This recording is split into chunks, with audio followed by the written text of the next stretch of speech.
तवज्जो है मेरी बात पर आपकी? मेरी बात पर तवज्जो है आपकी? आपकी कोई सियासी जमात, कोई इल्ला माशाअल्लाह जो इस वक्त काम कर रही है, जो बड़ी बड़ी पार्टियां बनी हुई हैं, उनमें से कोई एक सियासी जमात का कोई एक कारकुन भी कहता है कि मेरे लीडर से फलानी गलती हो गई है? बोल के बताएं। क्यों? ये फरिश्ते हैं? ये अपने आप को कानून के हवाले क्यों नहीं करते? वो कोई भी हो, किसी जमात का भी हो। जब ये 3-4 साल पहले हुकूमत आई थी तो एक साहब मेरे पास बड़े दौड़े दौड़े आए, कहने लगे तब्दीली आ गई है मुल्क में। मैंने कहा नंबर प्लेटें बदलने से तो तब्दीली नहीं ना आती, इंजन तो सारा वही है, बंदे वही हैं, वो सिर्फ जमातों का लेबल बदल बदल के आ जाते हैं। क्या बात करते हैं आप? इस तरह भी कभी होता है? नहीं जी अब आ जाएगी। तो मैंने कहा ये नहीं आएगी इसलिए कि वुजू करने के लिए निरा पानी होना शर्त नहीं, पाक पानी होना शर्त है। वुजू साफ पानी से होता है, इस तरह के पानियों से नहीं होता। बहरहाल आमदाम बरसरे मतलब मैं जो बात आपके सामने अर्ज करना चाहता हूं उस पर आप गौर फरमाएंगे कि कानून से बालातर अपने आप को न समझा जाए। हमसे अगर कभी कोई कमजोरी हो जाती है, किसी मकाम पर हम कोई गलती कर बैठते हैं, उसका एतराफ कर लेना, उसको मान जाना, उसको तस्लीम करना सीखें। हमारे घरों के अंदर जंग लगी हुई है इसलिए कि सास कहती है मैं तो गलती कर ही नहीं सकती, और अगर लोग हमारे यहां गलती का एतराफ करते भी हैं तो इतना जारहाना होता है कि वो लगता है गलती नहीं, वो तो डंडा चल रहा है। बहू कहती है अम्मा की सारी गलतियां मैं तो कर ही नहीं सकती। अपने आप को तस्लीम के कटहरे में लाएं, मानना सीखें। अगर किसी जगह आप महसूस करते हैं ना कि यहां मैं भी भूल गया था तो मान लें। बड़े बड़े लोग मान जाया करते थे, बड़े बड़े लोग थे जो रुजू कर लेते थे। तस्लीम करने का, मान लेने का मिजाज बनाएं। आपकी जरूरत है आप किसी बड़े आदमी को, ताकतवर को कह सकें कि तू मान जा, तेरे अंदर ये कमजोरी है। कोई मानता है? हम मानते हैं? हाँ ना तो करो ना। गलतियां करते हैं कि नहीं? मानते हैं। फिर मैं ना एक दफा अपने इलाके में, मैं मोटरसाइकिल पे एक दोस्त के पीछे बैठा हुआ था, तो रोड के ऊपर ही ना एक साहब ने दूसरे को टक्कर मार दी मोटरसाइकिल की। अब वो गलत टक्कर मारी है उसने, उससे गलती हो गई तो टक्कर उसको लग गई, वो बंदा गिर गया। तो अब वो गिरने वाला उठा तो जिसने टक्कर मारी थी ना वो उस पर चढ़ाई कर गया, कहने लगा कब से मैं हारन बजा रहा हूं, कब से मैं इशारे दे रहा हूं, कब से लाइटें दे रहा हूं, देखा नहीं जाता, चला नहीं जाता। अब वो बंदा गिरा भी था, तकलीफ भी हुई थी, और जिसकी गलती थी वो प्रेशर भी डाल रहा है। थोड़ी देर के बाद वो रुखसत हो गया। मैं जब तक करीब चला गया, चंद सेकंड लगे, वो बंदा बेचारा गिरा था, उठ के चला गया। मैंने करीब जाके वो टक्कर मारने वाले से कहा, मैंने कहा गलती भी तेरी थी, मैं देख रहा हूं पीछे पीछे हम भी आ रहे हैं, और चढ़ाई भी तू कर गया है। तो ये तरबियत है आजकल जो कौमों की और नौजवानों की हो रही है। वो क्या कहता है? वो कहते पीर साहब तुसी भी तकदे सो पे। मैंने कहा पीछे ही था।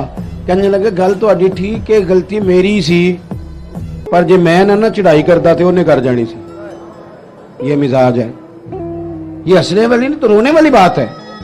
जब कौमों की तरबियत इस तरह की हो ना कि मानना नहीं, चढ़ाई करनी है, गलत भी है तो चढ़ाई करनी है, झूठे भी हैं तो चढ़ाई करनी, धौंस और धांधली के साथ, रोब के साथ बात मनवानी, फिर कौमों की तरबियत नहीं होती। रसूल पाक सल्लल्लाहु ताला अलैहि वसल्लम ने अपने सहाबा को जो मिजाज दिया है, सुकून किस चीज में है कि इंसान अपने आप को पेश कर दे।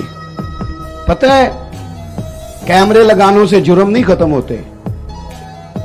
अगर कोई जुर्म से आशना हो जाए ना, मैंने करना नहीं, फिर खत्म होता है। इतना बड़ा मजमा है, इतने सारे आप लोग आए हैं, क्या 3 आदमी मिलके एक गरीब का बोझ नहीं उठा सकते? क्या 3 लोग किसी एक गरीब का बच्चा नहीं पढ़ा सकते?